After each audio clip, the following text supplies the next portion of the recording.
बहुत अच्छा काम किया है। कांग्रेस ने थोड़ा कम काम किया है, बाकी पार्टियों ने और ज़्यादा काम किया है। ये हमारा डिस्कशन का मुद्दा नहीं है। आज हमारा एकमात्र मुद्दा है कि जिसने अच्छा काम किया उसको लाने में हमारी भूमिका है क्या, और जिसने गलत काम किया उसको वापस कहीं हम ला रहे हैं क्या, ये सोचने का मुद्दा।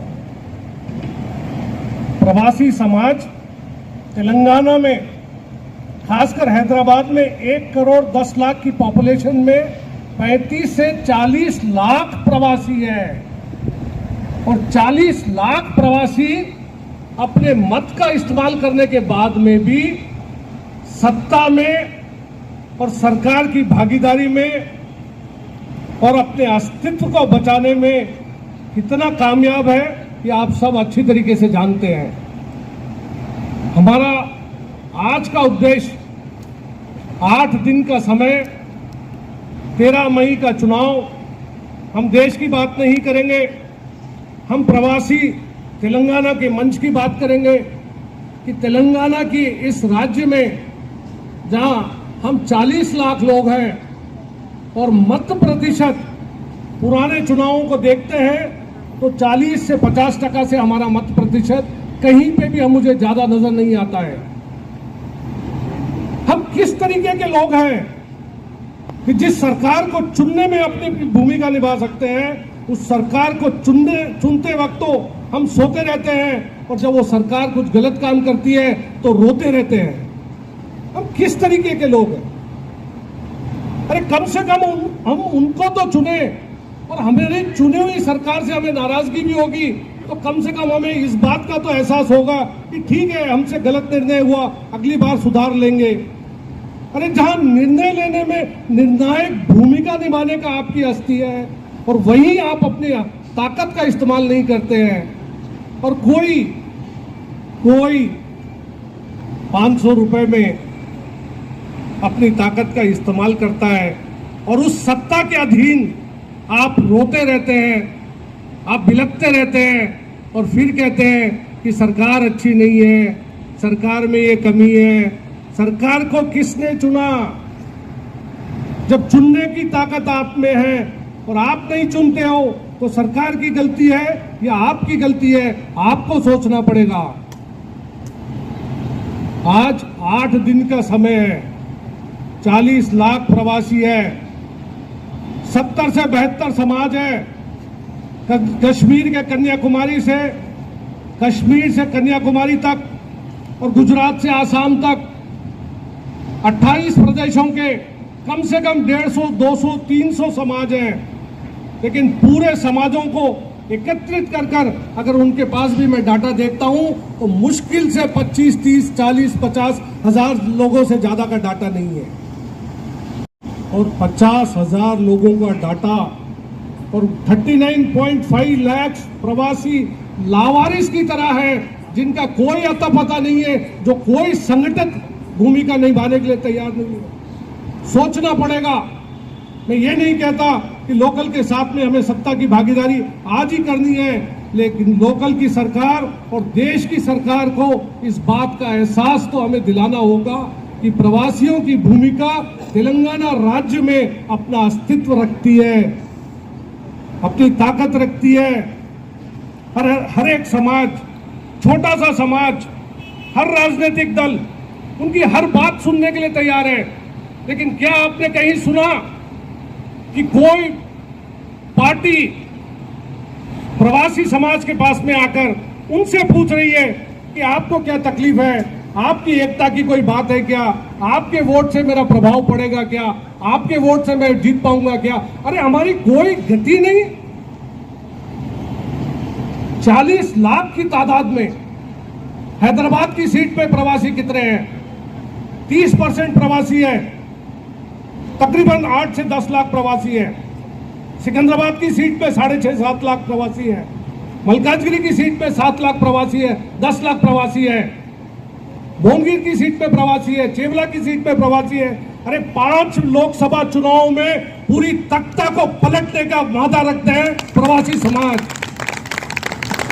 अरे हमारे बगैर कोई हिल नहीं सकता है, हमारे बगैर कोई जीत नहीं सकता है, हमें नजरअंदाज करके कोई ऊपर आ नहीं सकता है।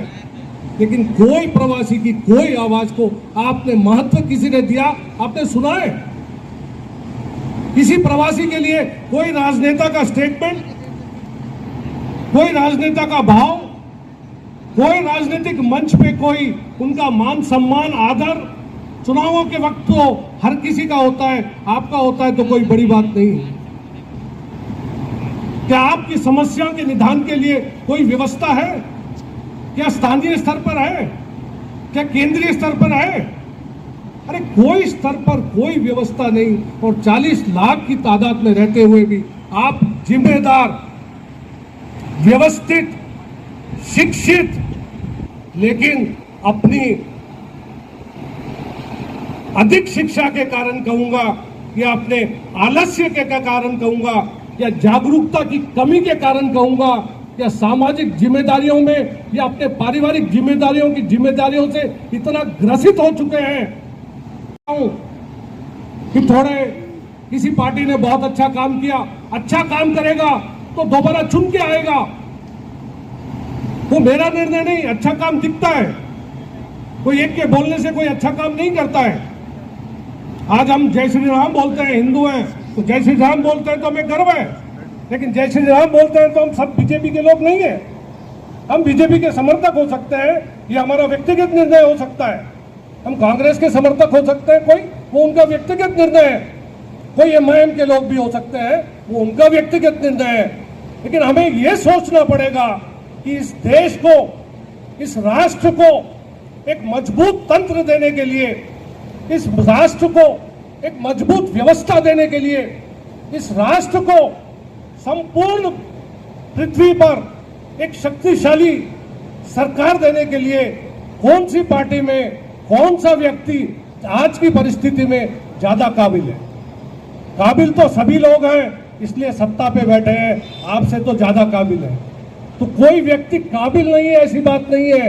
इन काबिलों में कौन व्यक्ति सबसे ज्यादा काबिल है? इन पार्टियों में सभी पार्टी अच्छा काम करती है, लेकिन इन सभी पार्टियों में कौन सी पार्टी आज की तारीख में इस देश को और अधिक तरीके से विकसित कर सकती है, इस प्रांत को और मजबूत कर सकती है? अंतर्राष्ट्रीय स्तर पर कौन अपने गर्व को, अपने धर्म को रक्षा कर सकता है?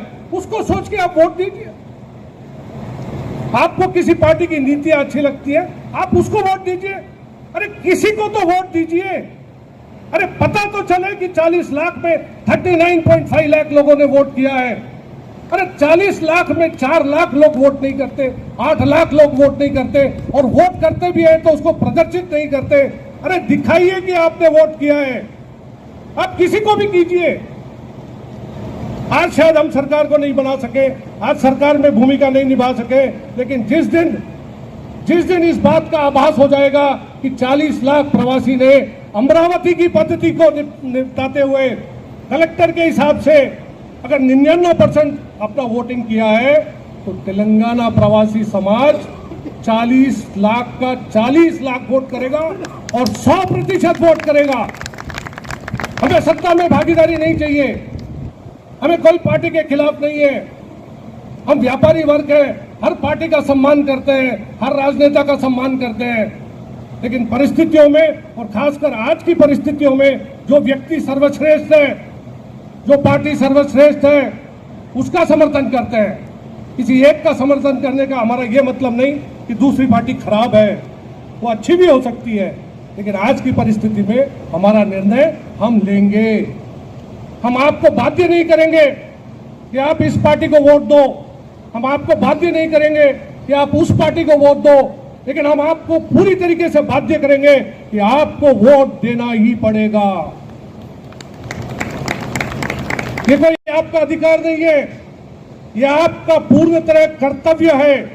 एक जीवित इंसान के नाते, एक शिक्षित इंसान के नाते, एक सामाजिक अच्छे वर्ग से आने के नाते आपका ये पूरा दायित्व है, आपकी ये पूरी जिम्मेदारी है कि ना केवल अपना वोट, ना केवल अपने परिवार का वोट, ना केवल अपने इष्ट मित्रों का वोट, ना केवल अपने कर्मचारियों का वोट, न केवल अपने पड़ोसियों का वोट, बल्कि जितनी तादाद में हम अपना पैर फैला सके, जितनी तादाद में समय निकालकर हर माध्यम से हर वर्ग को, हर व्यक्ति को, हर प्रवासी को हम जोड़कर व्यवस्थाओं का निर्माण कर समझाकर, बात कर और दूसरे तरीके से जो भी तरीका हो उनकी मदद कर हम एक ही लक्ष्य रखें कि 8 दिन के इस समय में 8 × 24 196 घंटे हमें इस राष्ट्र के निर्माण के लिए आपका समय चाहिए, आपकी व्यवस्था चाहिए,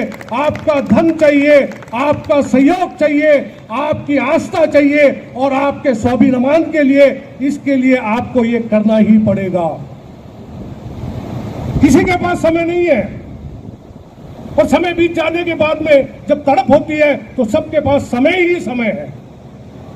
समय पर समय देने वाला व्यक्ति समय पे मिल जाए तो समय को बदलने में समय नहीं लगता।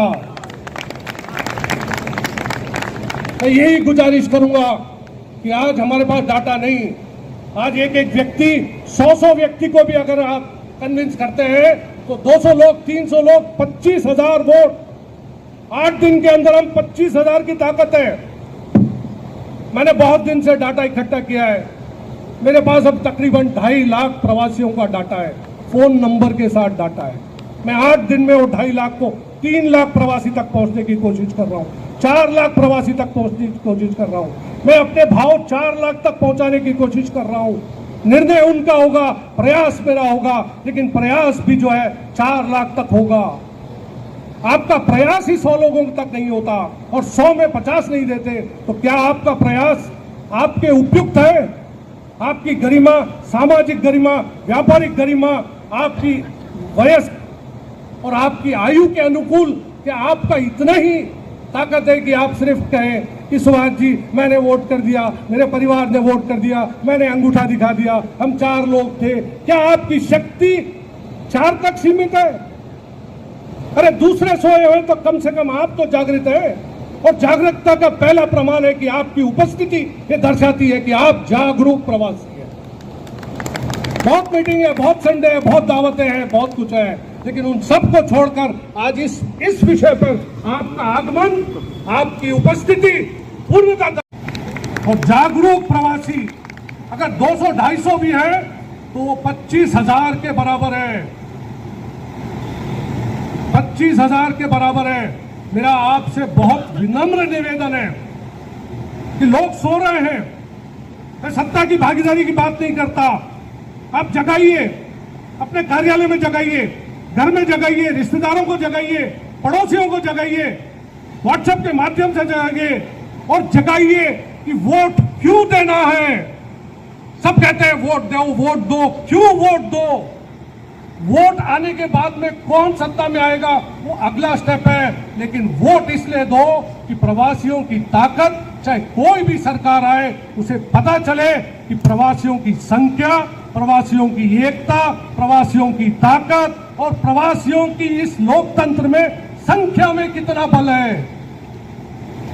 अरे आप सोए हैं तो सरकारें सो रही हैं। किसी पार्टी को आज तक ये नहीं पता कि तेलंगाना प्रांत में 40 लाख प्रवासी हैं। अगर उन्हें इस बात का एहसास होता तो शायद ये परिस्थिति उनकी तरफ से भी नहीं होती। कम से कम वो तो जगे हुए हैं, वो तो आपको आके बात करते कि प्रवासियों के लिए हम क्या करें। तो हमें हर बूथ वाइज का डाटा है, 1000 आदमी का बूथ होता है। आर्टिफिशियल इंटेलिजेंस से हमने सरनेम निकाले, पूरे हिंदुस्तान के जितने लोग हैं उनके सरनेम निकाले, हमने तेलुगु लोगों के सरनेम निकाले, उनके सरनेम को हमने अलग किया, हमने मुस्लिम समुदाय के सरनेमों को अलग किया। 80% हम सही हो सकते हैं, 10-20% का एरर हो सकता है, लेकिन हमने तो 2.5 लाख का डाटा आज पा लिया। हम कोशिश कर रहे हैं, अगले 15 दिन, समय लेट हो गया, हमारे से भी गलती हो सकती है, हमें ये कार्य शायद बहुत पहले कर देना चाहिए था, लेकिन जितने लोगों तक हम पहुंच सके हम पहुंचेंगे, उनको कन्विंस करेंगे, समझाएंगे कि लोकतंत्र में आप मालिक हो, गुलाम नहीं हो। क्यों गुलामों के जैसे रहते हो? क्यों अपने मत का प्रयोग नहीं करते हो? क्यों अपनी ताकत का एहसास नहीं कराते हो? और आपके गलत निर्णय की वजह से या आपकी उदासीनता की वजह से अगर एक कमजोर सरकार केंद्र में आ जाए और कुछ अनिष्ट हो जाए तो क्या आप जिंदगी में अपने आप को, अपने भविष्य को माफ कर पाएंगे? क्या जिंदगी भर आपको ये ग्लानि नहीं रहेगी कि जब वक्त था कि आप उसको रोक सकते थे, जब वक्त था कि आप एक मजबूत सरकार में अपना योगदान दे सकते थे, उस वक्त मैं सोया हुआ था और आज तड़प रहा हूं तो रो रहा हूं। मैं नहीं चाहता कि यह परिस्थिति आप में आए। मेरा फिर बार बार आपसे विनम्र निवेदन है कि आप आज से, कल से भी नहीं कहूंगा, आज से येन केन प्रकारेण कोई भी व्यवस्था हो, आप सुनिश्चित करें कि हर प्रवासी अपने मत का पूरी तरीके से इस्तेमाल करे, मतदान करे और प्रवासी समाज का ऐलान 100% मतदान, इस दिशा में आप सब कार्य करें। आज की इस पावन घड़ी में मैं चाहता हूं कि आप अपने इष्ट देव का ध्यान रखते हुए एक शपथ लें और शपथ लेकर आप आज से ही इस लोकतंत्र के पर्व को, जो महापर्व नहीं है, इन परिस्थितियों में ब्रह्म पर्व है, इस ब्रह्म पर्व में अपनी आहुति उस तरीके से दे कि उसकी ज्वाला से आपका भला हो, उसकी ज्वाला से आपकी झोपड़ी नष्ट ना हो। आप समझकर अपनी आहुति दें इस ब्रह्म पर्व में, महापर्व पे नहीं। मैं कहता हूं कि खड़े होकर हम आज इस वक्त शपथ लेते हैं कि हम अपना दायित्व इस लोकतंत्र की पर्व में पूरी तरीके से निभाएंगे और इसी क्षण से 8 दिन का समय, 196 घंटे हम निरंतर सिर्फ इस दिशा में अपना अधिकतम समय, मैं पूरा तो नहीं कहूंगा, बहुत सी बाधाएं होती है, लेकिन अधिकतर से अधिक समय देने का प्रयास करेंगे। मैं चाहता हूं सभी खड़े हों और मेरे साथ जो है ये शपथ